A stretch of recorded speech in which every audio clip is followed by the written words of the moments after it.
тяжелый день в жизни наших предков.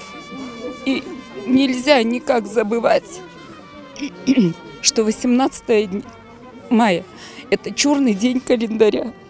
Пришли отдать дань, память нашим бабушкам, дедушкам, хартанашкам, биташкам, тем, кто умер, остался в пустыне, в степях, день депортации, день высылки с родины.